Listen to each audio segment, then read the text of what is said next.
Russia's T-90M main battle tank, which Russian President Vladimir Putin has called the best tank in the world, is actually very vulnerable due to its inherent design flaws, including an outdated automatic loading system prone to catastrophic ammunition detonations. Its weaknesses have been repeatedly demonstrated by Ukrainian drones in modern warfare, analyst Isaac Seitz wrote in an article on 1945. While the T-90M is cheaper to produce than Western tanks, its combat performance raises questions about its long-term viability in high-intensity warfare against modern threats, he said. He recalled how Russia claimed that the T-90M was superior to the American M1 Abrams and the German Leopard 2, but at the same time the Russian Federation had already lost a significant number of its tanks in the war against Ukraine. The T-90M inherited many of the shortcomings of its predecessors. The carousel autoloader is one such shortcoming. A hit to any side of the tank has a high probability of detonating all ammunition, which will instantly kill the entire crew. This tank, like its Soviet predecessors, is also prone to devastating ammunition explosions, said Isaac Seitz. He named another shortcoming of the T-90 as the tank's vulnerability to attack by kamikaze drones, and concluded that the tank is far from being the game-changing military machine that Russia claims. He recalls that while the tank is an objectively superior tank compared to older Soviet models like the T-72, T-80 and T-90A, the T-90M also inherits many of its flaws from its predecessors. The carousel autoloader is one such flaw. Since the T-64 Soviet-Russian tanks have been built with an autoloader system that stores all the ammunition below where the commander and the gunner sit.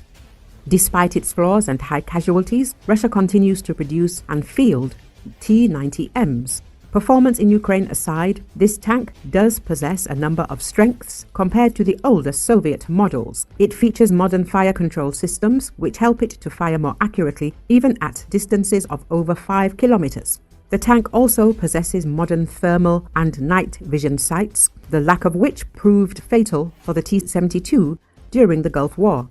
One of the biggest advantages the T-90M possesses over its Western counterparts is its cost. Let us recall that earlier, an expert on foreign military affairs at the Kazimierz Pulaski Foundation in Warsaw, former Pentagon consultant Reuben Johnson, stated that the Russian T-90 tank is not a miracle weapon in the war in Ukraine.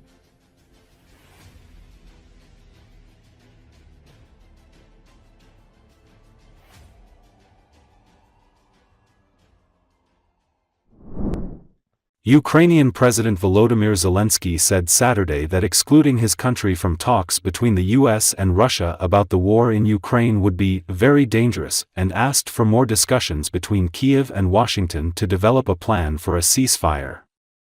Speaking in an exclusive interview with the Associated Press, Zelensky said Russia does not want to engage in ceasefire talks or to discuss any kind of concessions, which the Kremlin interprets as losing at a time when its troops have the upper hand on the battlefield. He said US President Donald Trump could bring Russian President Vladimir Putin to the table with the threat of sanctions targeting Russia's energy and banking system, as well as continued support of the Ukrainian military. "I think these are the closest and most important steps," he said in the interview in the Ukrainian capital that lasted for more than an hour. Zelensky's remarks followed comments Friday by Trump, who said American and Russian officials were already talking about ending the war. Trump said his administration has had very serious discussions with Russia, but he did not elaborate. "They may have their own relations, but talking about Ukraine without us, it is dangerous for everyone," Zelensky said. He said his team has been in contact with the Trump administration, but those discussions are at a general level, and he believes in-person meetings will take place soon to develop more detailed agreements. "We need to work more on this," he said, adding that Trump understandably appeared to be focused on domestic issues in the first weeks after his inauguration. The nearly 3-year war in Ukraine is at a crossroads. Trump promised to end the fighting within 6 months of taking office, but the two sides are far apart, and it is unclear how a ceasefire deal would take shape.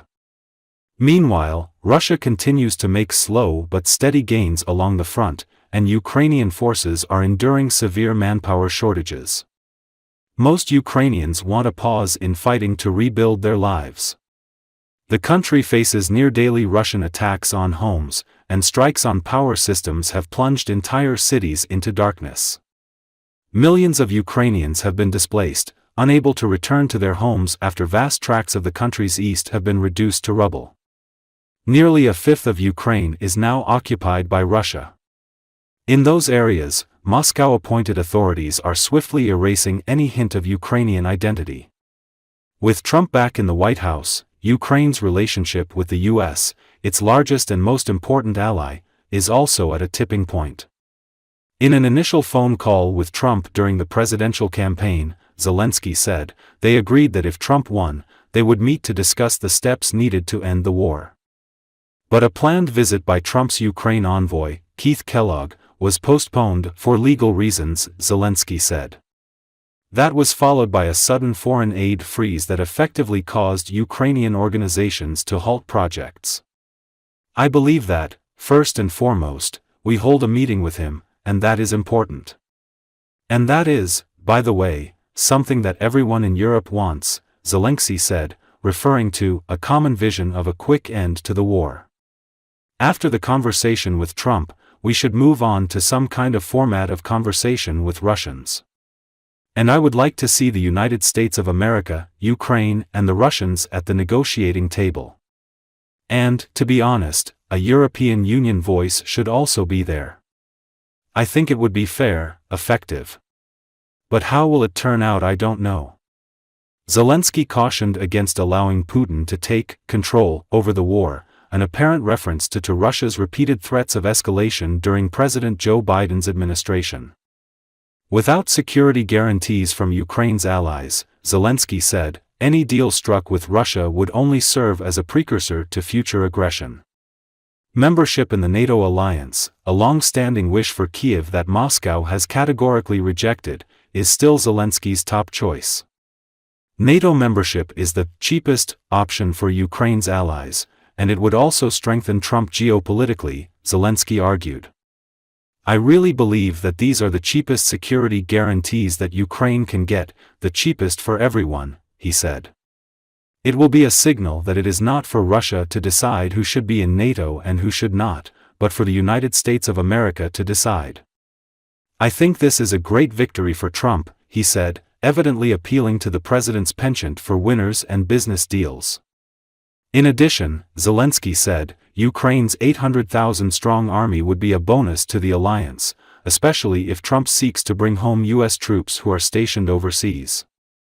Other security guarantee proposals should be backed up by sufficient weapons from the U.S. and Europe, and support for Kyiv to develop its own defense industry, he said.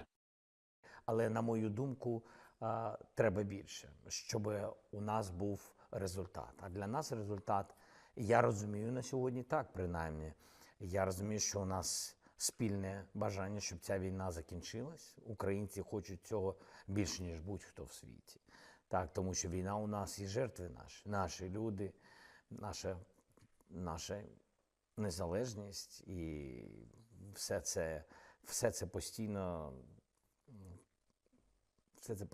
під загрозою, під ударами, під ракетними ударами. Ну, ви все це знаєте. Так, і тому більше контактів, більш плотно працювати, побудувати дієвий план і після цього виходити на ті чи інші дипломатичні розмови з ворогом, з Путіним, з русскими. Інформацію. 20-25 тисяч може бути. Їх останні втрати, але те, що вони втратили боєздатність цього першого. А Путін може зробити так, що він буде змушувати весь світ відчувати, що вони програли. І це буде реальністю. Тому що можна не перемогти Україну, не перемогти, але можна перемогти весь світ. Показати, що він був правий, яким чином, тобто безкарність. Що з ним знайшли компроміси, тобто це, значить, так можна діяти. І це буде сигналом іншим лідерам великих держав, які про це думають, про те, що зробив Путін з Україною, про це думають, але не змогли ще вирішити, не набрали такої сміливості, щоб це зробити. І я думаю, що це дуже небезпечно, я вважаю, якщо будуть прямі перемовини Америки і Росії про Україну без України. Це дуже небезпечно. 90% нашої армії – це кадрові офіцери були.